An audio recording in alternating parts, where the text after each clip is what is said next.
और चलिए अब आपको सीधे लिए चलते हैं जबलपुर, जहां मुख्यमंत्री डॉक्टर मोहन यादव गौशाला का निरीक्षण कर रहे हैं। साथ ही आपको बता दें, जबलपुर को करोड़ों के विकास कार्यों की सौगात भी आज मुख्यमंत्री देते नजर आएंगे। परंपरा हमेशा हमें हमारे रीति रिवाज परंपराओं के लिए जाना जाता है।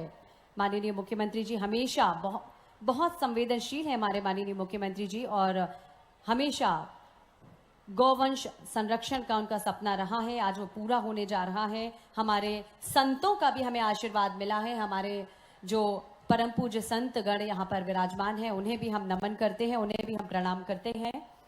और आपके सानिध्य में आज का ये कार्यक्रम निश्चित ही बहुत पवित्र दिन है, बहुत शुभ और ऐतिहासिक है आज का दिन। ये केवल गौशालाओं का भूमि पूजन नहीं है, बल्कि हमारी सनातन संस्कृति, गौ सेवा और धर्म के प्रति हमारी अटूट आस्था का प्रतीक है। गौ माता जो हमारी संस्कृति, कृषि और आध्यात्मिकता की आधारशिला हैं, उनके लिए ये गौशाला एक दिव्य आश्रय बनने जा रही है। किस तरह से हम देख सकते हैं माननीय मुख्यमंत्री जी हमारे गौवंश का पूजन कर रहे हैं, दुलार कर रहे हैं, और हम सबको भी कहीं ना कहीं माननीय मुख्यमंत्री जी प्रेरित कर रहे हैं हमारे गौवंश के संरक्षण और संवर्धन के लिए। और अब विभिन्न विकास कार्यों का शिलान्यास एवं भूमि पूजन माननीय मुख्यमंत्री जी के कर कमलों से, साथ हैं हमारे सभी मंत्रीगण, हमारे जनप्रतिनिधि। आज जिन पलों के साक्षी बनने के लिए हम सभी यहाँ उपस्थित हैं, आज गौशाला का भूमि पूजन माननीय मुख्यमंत्री जी करने जा रहे हैं। इसके साथ ही अन्य विकास कार्यों का भूमि पूजन भी माननीय मुख्यमंत्री जी करने जा रहे हैं। 10 करोड़ की लागत के अत्याधुनिक गौशाला के निर्माण कार्य का भूमि पूजन माननीय मुख्यमंत्री जी कर रहे हैं। इस सौगात से गौवंश को सुरक्षा और संरक्षण तो मिलेगा ही, और सड़क पर नागरिक भी सुरक्षित रूप से, जैसे कि अभी पूज्य महामंडलेश्वर स्वामी अखिलेश्वरानंद जी महाराज ने भी कहा है कि सड़क पर जो हमारे गौवंश हैं, कई बार अप्रिय घटनाएं हो जाती हैं और कई बार दुर्घटना के शिकार हो जाते हैं, और कई बार बहुत सारे जो मवेशी हैं उनके कारण हमारा आवागमन भी असुरक्षित हो जाता है। तो हम सभी सुरक्षित रूप से आवागमन कर सकें। ये गौशाला लगभग 53 एकड़ में विकसित हो रही है। लगभग 10 करोड़ रुपए की लागत से अत्याधुनिक गौशाला का निर्माण, उसका भूमि पूजन माननीय मुख्यमंत्री जी कर रहे हैं। साथ हैं श्री राकेश सिंह, माननीय कैबिनेट मंत्री लोक निर्माण विभाग मध्य प्रदेश शासन। साथ हैं श्री नागर सिंह चौहान, माननीय मंत्री अनुसूचित जाति कल्याण विभाग मध्य प्रदेश शासन। साथ हैं श्री लखन पटेल जी, माननीय मंत्री पशुपालन एवं डेयरी विभाग मध्य प्रदेश शासन। श्री जगत बहादुर सिंह अन्नू जी, माननीय महापौर नगर निगम जबलपुर। श्रीमती सुमित्रा वाल्मीकि जी, माननीय सांसद राज्यसभा जबलपुर। श्री आशीष दुबे जी, माननीय सांसद लोकसभा जबलपुर। और हमारे सभी संतों का सानिध्य आज हमें मिल रहा है। आज के इस अवसर पर निश्चित ही हम सभी सौभाग्यशाली हैं। गौ पूजन कर विभिन्न विकास कार्यों का शिलान्यास, भूमि पूजन माननीय मुख्यमंत्री जी ने अभी किया। और हम आपको बता दें कि आज लगभग 14 विकास कार्यों का लोकार्पण माननीय मुख्यमंत्री जी करने जा रहे हैं। 10 विकास कार्यों का लोकार्पण, 4 विकास कार्यों का भूमि पूजन अभी माननीय मुख्यमंत्री जी ने किया है। लगभग 14 विकास कार्यों का आज लोकार्पण, भूमि पूजन होने जा रहा है। लगभग 207 करोड़ रुपए की लागत से इन विकास कार्यों का जो भूमि पूजन एवं लोकार्पण होने जा रहा है, वो हम सभी की प्रगति और समृद्धि के नए मार्ग प्रशस्त करेगी। क्षेत्र के विकास में एक बहुत बेहतरीन मील का पत्थर साबित होंगी ये हमारी सभी विकास कार्यों का लोकार्पण।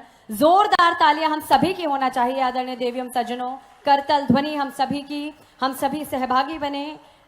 जो ये पुनीत कार्य माननीय मुख्यमंत्री जी कर रहे हैं, उसमें हम सभी भी सहभागी बन रहे हैं।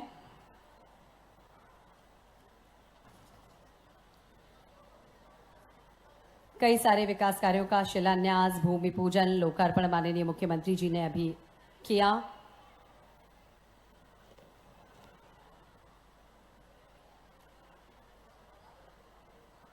आप सभी की गरिमामय उपस्थिति भी इस कार्यक्रम को निश्चित ही बहुत गरिमा और भव्यता प्रदान कर रही है। गौशाला उमरिया का भूमि पूजन और विभिन्न विकास कार्यों का शिलान्यास, लोकार्पण आज माननीय मुख्यमंत्री जी के कर कमलों से उमरिया जबलपुर में किया गया। माननीय मुख्यमंत्री जी मंच की ओर अग्रसर होते हुए, साथ ही हमारे अन्य सभी मंत्रीगण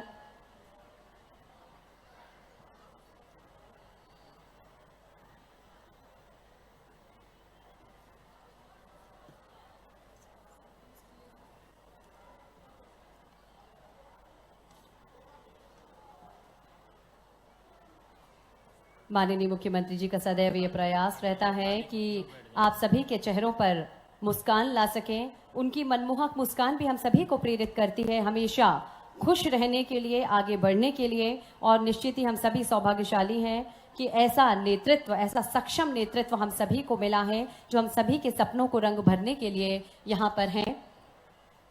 और माननीय मुख्यमंत्री जी के बढ़ते हुए कदम मंच की ओर।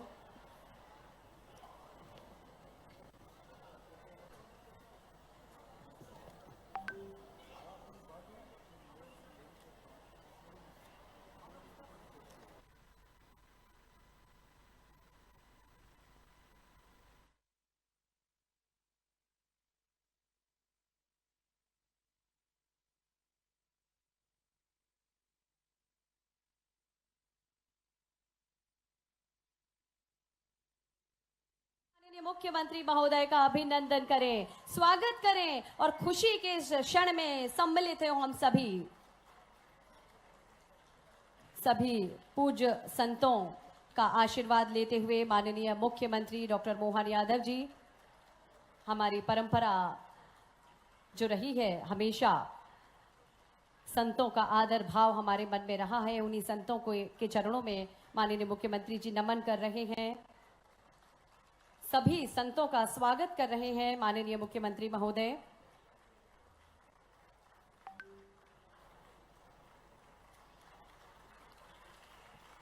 पूज्य स्वामी अच्युतानंद जी महाराज, पूज्य महामंडलेश्वर स्वामी अखिलेश्वर आनंद जी महाराज, पूज्य स्वामी गिरीशानंद जी महाराज, पूज्य जगत गुरु डॉक्टर स्वामी नरसिंह देवाचार्य जी महाराज, पूज्य जगत गुरु स्वामी राघव देवाचार्य जी महाराज, पूज्य महामंडलेश्वर डॉक्टर राधे चैतन्य जी महाराज, पूज्य जगत गुरु रामानुजाचार्य डॉक्टर बाल गोविंदाचार्य जी महाराज, पूज्य ब्रह्मचारी स्वामी चैतन्यानंद जी महाराज, हम सभी भी वंदन स्वागत करते हुए प्रयास कर रहे हैं। मंत्री जी से हमारा विनम्र कार्यक्रम को गति प्रदान, प्रगति के मार्ग प्रशस्त करें।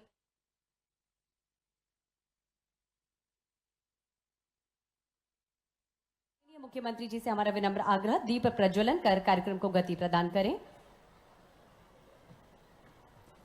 हमें हमारी परंपरा के कारण ही जाना जाता है विश्व में, और दीप प्रज्वलन कर अंधेरे से उजियारे की ओर बढ़ने का संदेश देता ये दीपक हम सभी की समृद्धि, खुशहाली और प्रगति के मार्ग प्रशस्त करे। यही संदेश दीप प्रज्वलन के माध्यम से माननीय मुख्यमंत्री जी और हमारे सभी मंचासीन अतिथि दे रहे हैं। एक बार पुनः अभिनंदन करें, स्वागत करें मध्य प्रदेश के माननीय मुख्यमंत्री डॉक्टर मोहन यादव जी का, जो आज विभिन्न सौगातों के साथ आप सबके बीच यहाँ मंच पर हैं। और आइए बिना विलंब के हम स्वागत की ओर चलते हैं। अतिथि सत्कार हमारी परंपरा है। आग्रह करेंगे आप सभी की ओर से माननीय मंत्री मध्य प्रदेश शासन श्री राकेश सिंह जी से माननीय मुख्यमंत्री महोदय का स्वागत करें। आप सभी की ओर से तालियां आप सभी की जोरदार होना चाहिए। माननीय महापौर श्री जगत बहादुर सिंह अन्नू जी से भी हमारा आग्रह, माननीय मुख्यमंत्री जी का स्वागत करें। श्री रत्नेश सोनकर भाजपा नगर अध्यक्ष से भी हमारा आग्रह, मुख्यमंत्री जी का स्वागत करें। श्री राजकुमार जोरदार अभिनंदन करें हमारे संत वृंद के लिए। परम पूज्य अच्युतानंद जी महाराज साहब, परम पूज्य महामंडलेश्वर अखिलेश्वरानंद जी, परम पूज्य स्वामी विश्वदानंद जी महाराज, गिरीशानंद जी महाराज साहब, परम पूज्य जगत गुरु डॉक्टर स्वामी नरसिंह देवाचार्य जी महाराज साहब, आपको प्रणाम करता हूँ। महामंडलेश्वर परम पूज्य डॉक्टर राधे चैतन्य जी महाराज साहब, आपको भी प्रणाम। परम पूज्य जगत गुरु रामानंदाचार्य जी डॉक्टर बाल गोविंदाचार्य जी महाराज, परम पूज्य ब्रह्मचारी स्वामी चैतन्यानंद जी महाराज साहब, आपको भी प्रणाम। परम पूज्य साध्वी मैत्रेय दीदी, आपको भी प्रणाम करता हूँ।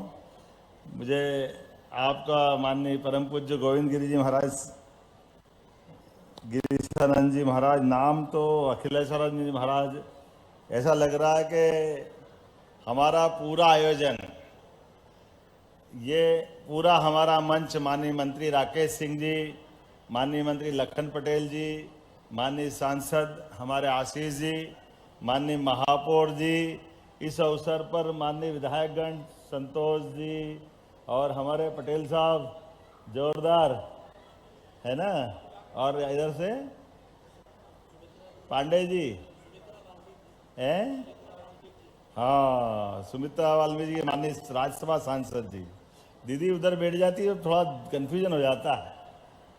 मैं पूरे मंच का एक बार दोनों जिला अध्यक्ष सहित सभी का, जिला पंचायत अध्यक्ष का, नगर पालिका, नगर निगम, जो जो क्षेत्र आ रहा है, थोड़ा समय की सीमितता है, लेकिन मैं मान के चलता हूं आज के इस मंच पर खास करके जिस प्रकार का ये जो वातावरण है, हमारी सरकार बनने के बाद पहले तो यशस्वी प्रधानमंत्री के लिए जोरदार अभिनंदन श्रीमान नरेंद्र मोदी जी के लिए।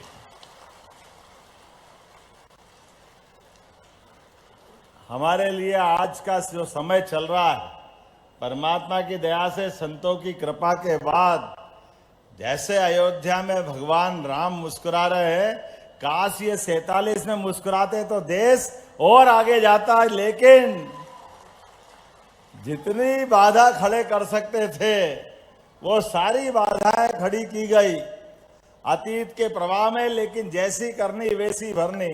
अब कौन उनके लिए कहे, लेकिन ये जो दिन निकले, ये सनातन संस्कृति का जो नुकसान हुआ है, दुनिया के अंदर कई सारे देश हमारे आसपास आजाद हुए, लेकिन उन्होंने अपनी जड़ों को नहीं छोड़ा। अपनी जड़ों से जुड़ करके उन्होंने जो अपनी दिशा तय की, अरे 1 करोड़ से छोटी आबादी का इजराइल क्या सीना तान के अपनी देश की देशभक्ति बताता है। आनंद आ जाता है कि लोग मोबाइल में भी बम का उपयोग होते देख रहे हैं। ये पहली बार चमत्कार हो रहा है, लेकिन देश की देशभक्ति क्या होती है ये इजराइल ने बताया था। लेकिन जिन जिन कांग्रेस सहित इनके लोगों ने देश के साथ जो अन्याय किया, हमारी वो कई पीढ़ियां बिगाड़ दी, लेकिन हम तो ये आनंद में हैं जो कांग्रेस के लिए परम पूज्य ने बापू की बात नहीं माने, जिनने कहा था कि इस देश के अंदर अगर राष्ट्रीय पशु के रूप में मान्यता मिलेगी तो गौ माता की, ये महात्मा गांधी ने बात कही थी। हम तो वो पार्टी के लोग हैं जो महात्मा गांधी की बात को आगे बढ़ा रहे हैं, हमें इस बात का आनंद है। बोलो गौ माता की। भारतीय सनातन संस्कृति के काल में आज का दिन खासकर जबलपुर के क्षेत्र की साइड से, वैसे तो हम लगातार महाराज जी अभियान चला रहे हैं, वो कहाँ गए अच्युतानंद जी महाराज साहब, अच्छा प्लेन पकड़ना था, तो मैं उनके लिए भी प्रणाम करता हूं और उनके माध्यम से आप सबको ये स्मरण करा रहा हूं कि अब आने वाले समय में खास करके आज तो यहां हम सब जानते हैं कि हमारी सरकार के बनने के बाद, वैसे तो सरकार के पहले से भी गौशालाओं का संचालन व्यवस्था, इसके मामले में सरकार के माध्यम से और भारतीय जनता पार्टी की नीति होने के कारण से हमने इन सारे कामों को प्रोत्साहन दिया। सारे धामों को जगमगाने के लिए हमारे लिए तो प्रारंभ से कहा है, भगवान राम का वो जब से संघर्ष चला अयोध्या जन्मभूमि का, तब से जनसंघ के जमाने से स्पष्ट भाव था कि हमारे लिए कोई दूसरी भावना नहीं है। और ये भगवान श्री राम के मामले में जितने अड़ंगे हो सकते थे वो सब कुछ किए, लेकिन अब हमारे लिए सौभाग्य की बात है, कितनी सारी प्रकार की बातें हुई। भगवान राम का मंदिर बनेगा तो देश में दंगे हो जाएंगे, पता नहीं क्या क्या डराते रहिए देश को, लेकिन इन सबके मुंह पे तमाचा पड़ा। यशस्वी प्रधानमंत्री के कार्यकाल में, श्रीमान नरेंद्र मोदी जी के कार्यकाल में राम मंदिर का भूमि पूजन भी हुआ और भगवान धूमधाम से अपने धाम में मुस्कुराए। बोला जय जय श्री राम। और ये संत वृंद का आशीर्वाद रहेगा तो गौ माता आई तो पीछे पीछे कृष्ण भी आएंगे। आएंगे कि नहीं आएंगे? बोलो गोपाल कृष्ण भगवान की। गौ माताओं के लिए वर्तमान के समय में हमारे लिए अब तो साइंस का जमाना है, बहुत सारे प्रकार से गो उत्पाद को लेकर के कहीं कोई खतरा नहीं, कहीं कोई डर नहीं। गौ माता हमारे लिए दोबारा बोलने की जरूरत नहीं है। सारे संत वृंद ने कहा कि हमने सबने विस्तार से बातें कर दी है। ये एकमात्र ऐसी माता है जो अपने बालक बच्चे को तो पालती है, लेकिन हम सबका भी ध्यान रखती है। 33 करोड़ देवी देवता का जहां वास होता है, ऐसी गौ माता के लिए हमारी सरकार ने नीति बनाई है। कहीं पर भी कोई भी स्थान पर गौ माता को लावारिस नहीं रहने दिया जाएगा, सबको गौशाला में व्यवस्था पहुंचाया जाएगा। ये व्यवस्था की जा रही है और उसी का परिणाम है क्या इंदौर, क्या उज्जैन, क्या भोपाल, क्या ग्वालियर, और ये गौशालाओं की क्षमता भी 10,000 तक पहुंचाने के लिए प्रयत्न किया जा रहा है। और पशुपालन विभाग के माध्यम से क्या 21 कितनी बना रहे हैं अपन, 21 वो अलग से गौशाला बनेगी। और महाराज जी कोई भी अपनी भी गौशाला चलाए तो गौ माता के लिए प्रतिदिन 40 रुपया रोज का प्रबंधन सरकार के माध्यम से करने जा रहा है। ये हमारी सरकार ने निर्णय लिया। लेकिन और आगे की बात, केवल गौशालाओं में गौ माता नहीं पाले जाए, बल्कि लोग घर घर में गौ माता पाले।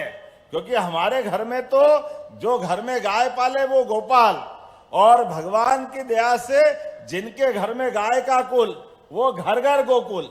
इसलिए ये अपने गांव के गांव वृंदावन बनाना, जहां गाय माता का कुल और घर में पालने वाले को गोपाल कहते हैं, ऐसे में गोकुल और गोपाल दोनों मिल गए तो वृंदावन बन जाएगा। हमारे द्वारा प्रयास चल रहा है नेशनल डेयरी डेवलपमेंट बोर्ड के माध्यम से पूरे प्रदेश के अंदर गौ माताओं को लेकर के 10 से ज्यादा जो गाय माता पालेगा और दूध के उत्पादन से अपनी आय बढ़ाएगा। हमारा तो कृषि आधारित राज्य है, ऐसे में कृषि को बढ़ावा देना ये हम सबका दायित्व है, किसानों की आय बढ़े। इसलिए यशस्वी प्रधानमंत्री का जोरदार अभिनंदन इस कारण से भी करो, जोरदार ताली बजा के नरेंद्र मोदी जी का। अभी मैं स्वर्गीय भारत रत्न अटल बिहारी वाजपेयी जी का प्रतिमा अनावरण करके आ रहा हूं, और अटल जी की ने सपना देखा था कि नदी से नदी जोड़ो। अरे एक नदी में बाढ़ आ रही, दूसरी नदी खाली है, कहा एक नहर बना दो, दोनों नदी में पानी बांट दो और क्षेत्र के किसानों को पानी उपलब्ध करा दो, खेत अपने आप में सोना उगलने लगेंगे। ऐसे में इस बात का भी कांग्रेस ने विरोध किया। 20 साल लग गए, NGT, high court, supreme court, पता नहीं क्या हो जाता है कांग्रेस को। जब भी कोई देश में अच्छा काम हो सबसे पहले विरोध करने कांग्रेस के लोग पहुंच जाते हैं। लेकिन मुझे इस बात का संतोष है, यशस्वी प्रधानमंत्री ने सुप्रीम कोर्ट के निराकरण के बाद हमारे नदी जोड़ो अभियान में सबसे पहले आशीर्वाद दिया मध्य प्रदेश को, जिसको 1 लाख करोड़ के माध्यम से बुंदेलखंड की धरती पर केन बेतवा नदी जोड़ो अभियान का आशीर्वाद दिया है। और केन बेतवा तो मिली, साथ में पार्वती, कालीसिंध, चंबल, जिसके माध्यम से चंबल का पूरा बेल्ट और मालवा का पश्चिमी बेल्ट, दोनों में 13 से ज्यादा जिलों के अंदर नदी जोड़ो अभियान का दूसरा 70,000 करोड़ का एक और आशीर्वाद मिला। अर्थात 2 नदी जोड़ो अभियान 2 राज्यों के साथ। और ये बदलते दौर का समय है, वो समय चला गया जब कर्नाटक, तमिलनाडु, आंध्र प्रदेश, कर्नाटक आपस में पानी के बंटवारों को लेकर के आपस में संघर्ष करते हैं। मुझे इस बात का संतोष है, यशस्वी प्रधानमंत्री ने हमारी शपथ के बाद कहा ये भारत एक है, आपस के राज्यों के संबंध सौहार्दपूर्ण होना चाहिए। हमारे ये जल की राशि का बंटवारा और भी कोई मामले में बंटवारे, ये आपस में सामंजस्य से होना चाहिए। इसने प्रेम और सौहार्द का वातावरण बनना चाहिए।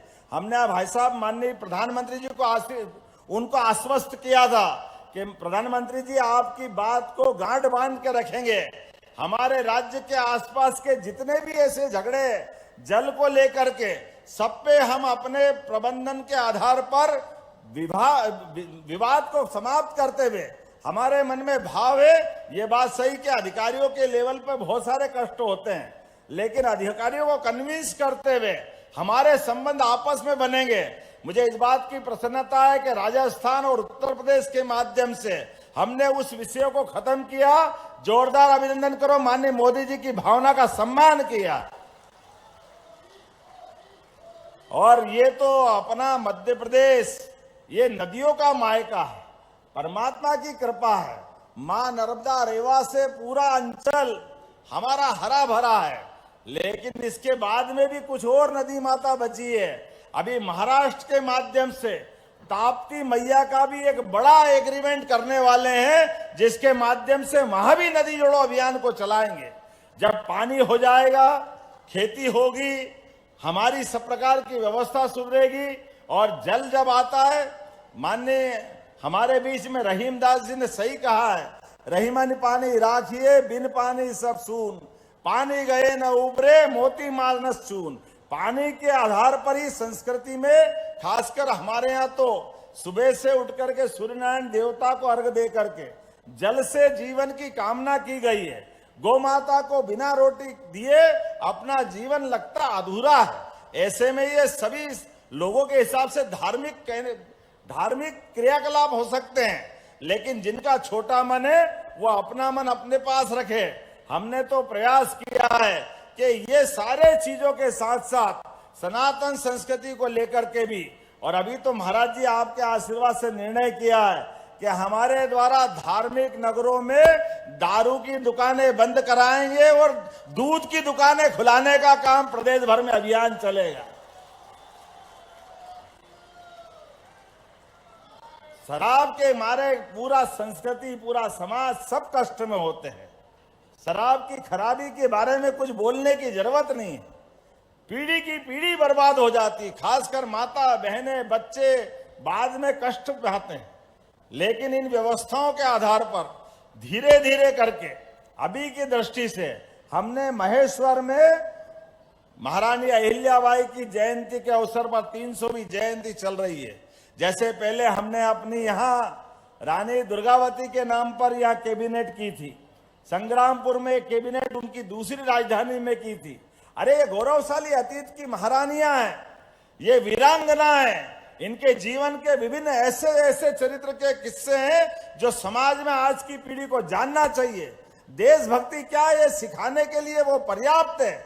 ऐसे सभी विषयों को हम पाठ्यक्रम में ला रहे हैं, उनके जीवन का चरित्र सबके बीच में ला रहे हैं, और उनके आधार पर आज के अवसर पर भी नए नए संकल्प लेते हुए, जैसे हमने पवित्र नर्मदा के किनारे संकल्प लिया कि हमारे 17 से ज्यादा नगरों में ये अपनी नगर निगम की सीमा के माध्यम से उज्जैन और बाकी नगरों में भी इस प्रकार की दारूबंदी वाला निर्णय करके आगे बढ़ रहे हैं। उम्मीद कर रहे हैं अभी तो अपने युवाओं के लिए 21 तारीख के दिन लगभग 90,000 सभी सरकारी स्कूल से 12वीं पास बच्चों को 25-25 हजार के लैपटॉप खरीदने की राशि दे रहे हैं।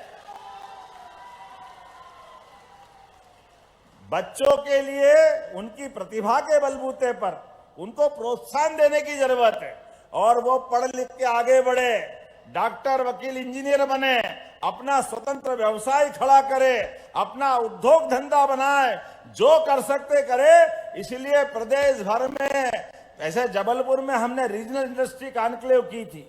जबलपुर, रीवा, सागर, नर्मदापुरम, छोटे छोटे स्थान पर कभी कोई सोच नहीं सकता था कि यहां पर भी ऐसे उद्योग की कोई बात होगी या उद्योग लगाने का कोई माहौल बनेगा।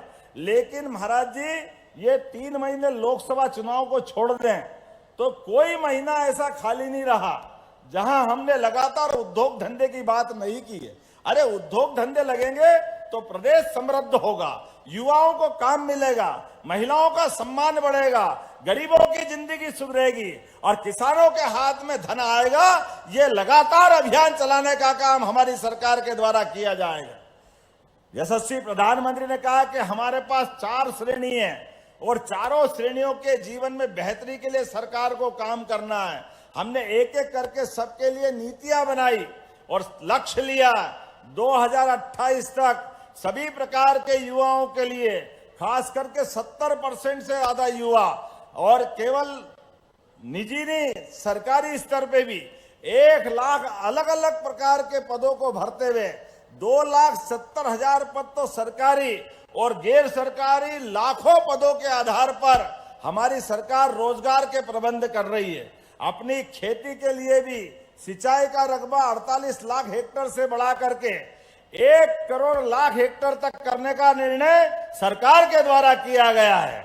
मैं उम्मीद कर रहा हूं आने वाले समय में ऐसे विकास के बहुत सारे बात बता सकता हूं, लेकिन आज तो यहां पर जिस स्थान पे है मुझे बताया गया कि 113 करोड़ के और कुल मिलाकर के तो 174 करोड़ के अर्थात 13 विकास कार्यों का लोकार्पण और 113 करोड़ के 9 विकास कार्यों के लोकार्पण के साथ भूमि पूजन भी 60 करोड़ के सब मिलाकर के जोरदार अभिनंदन 175 करोड़ के आसपास के लोकार्पण भूमि पूजन यही संपन्न हुए हैं।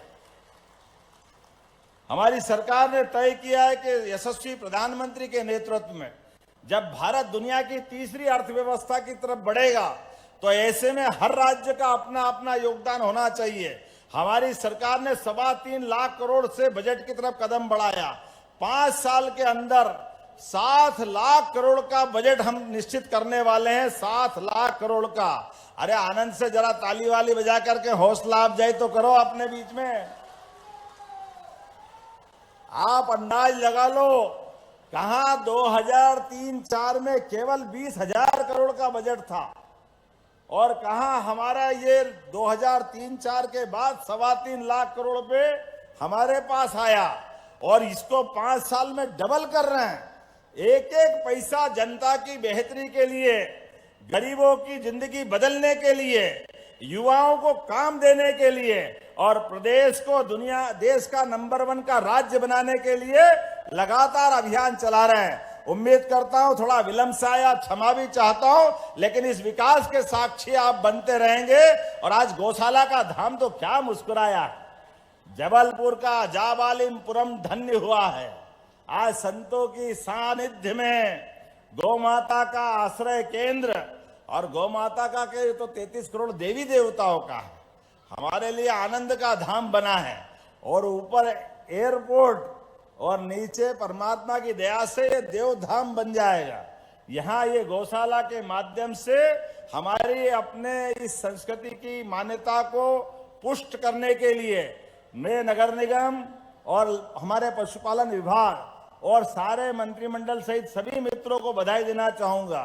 संतों के आशीर्वाद में आदर्श गौशाला बने और केवल ये नहीं, आसपास के जिलों के अंदर भी उम्मीद कर रहे हैं धीरे धीरे करके ये सारी व्यवस्थाओं को सुव्यवस्था में बदलते हुए केवल दूध नहीं, दूध के माध्यम से यहाँ अच्छे बछड़े बछड़ी भी होंगे तो उनको लोगों को पालने दे करके जो निराश्रित है, अपाहिज है, किसी कारण से कष्ट में, उनकी सबकी व्यवस्था सरकार करेगी। ये निर्णय हमारे द्वारा लिया गया है। आने वाले समय में ऐसे सभी कामों को करते करते लगातार बढ़ते जाएंगे। आज के इस अवसर पर कहने के लिए तो बहुत सारी बात है, लेकिन समय की कमी पड़ रही है। मैं उम्मीद करूंगा और अगले अवसर पर, लेकिन 2 चीज जरूर बता रहा हूं। 2600 रुपए क्विंटल अपने द्वारा गेहूं खरीदने की घोषणा की गई है सभी किसानों के लिए। इस साल का गेहूं 2600 रुपए क्विंटल खरीदा जाएगा। और जिनने धान लगाया था, पहले तो हमारी इच्छा हुई कि धान में जिनने उपार्जन कराया, जिनने केंद्र तक पहुंचाया, उनके खाते में पैसे डालें। फिर कुछ लोगों ने बताया कि छोटे छोटे लोग तो अपना बाजार में गल्ला बेच देते हैं, उनको टाइम नहीं मिल पाता और वो छूट जाते हैं।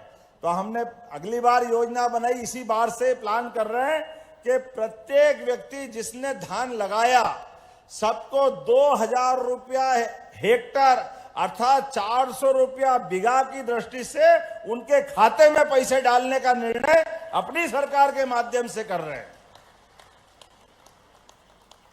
हर एक किसान के लिए जो जो हमने कमिटमेंट किया है, जो वचन दिया, जो संकल्प पत्र में बोला, धीरे धीरे करके वो सब पूरा कर रहे हैं। अब आप बताओ, 2700 रुपए क्विंटल का हमने संकल्प पत्र में कहा था और 5 साल में करने वाली बात थी। अभी तो 1 साल में 2600 पे आ गए। अगला साल तो मान के चलो निश्चित रूप से 2800 से ऊपर निकलने वाला है। ये अपनी सरकार के द्वारा किया जा रहा है। और ये बेटियां बैठी है, बेटियों की जिंदगी की बढ़िया करने के लिए लगातार एक के बाद एक बहुत सारी योजना बना रहे हैं। उस दिन क्या स्कूटी चलाई, फर्राटे से मजा आ गया। जोरदार ताली बजा, पूरे प्रदेश में स्कूटी बटी। जो बच्चे बच्ची पढ़े लिखे, कोई स्कूटी चलाए, कोई लैपटॉप चलाए। अरे मेरा बस चले तो परमात्मा करे आप सब कार चलाओ, ऐसा प्रबंधन करने वाले हैं। अब सरकार के माध्यम से हम सबकी जिंदगी खुशहाल करने के लिए, जिंदगी में बदलाव लाने के लिए, लेकिन अपने खुद के पैरों पे नारी सशक्तिकरण के अभियान को चलाते हुए ये जो ज्ञान शब्द दिया माननीय मोदी जी ने, ज्ञान का अंग्रेजी अनुवाद के हिसाब से गरीब, युवा, अन्नदाता और किसान, ये चारों शब्द के माध्यम से पूरा प्रदेश बदलेगा। मोदी जी के नेतृत्व में देश बदलेगा और दुनिया का नंबर 1 देश बनेगा। इस आशा अपेक्षा के साथ मेरी अपनी ओर से अच्छे कार्यक्रम की बधाई। बोलिए भारत माता की, गो माता की। बहुत बहुत धन्यवाद। भारत माता की जय। हार्दिक धन्यवाद माननीय मुख्यमंत्री महोदय, इतनी सारी सौगातें हम सभी को सौंपने के लिए।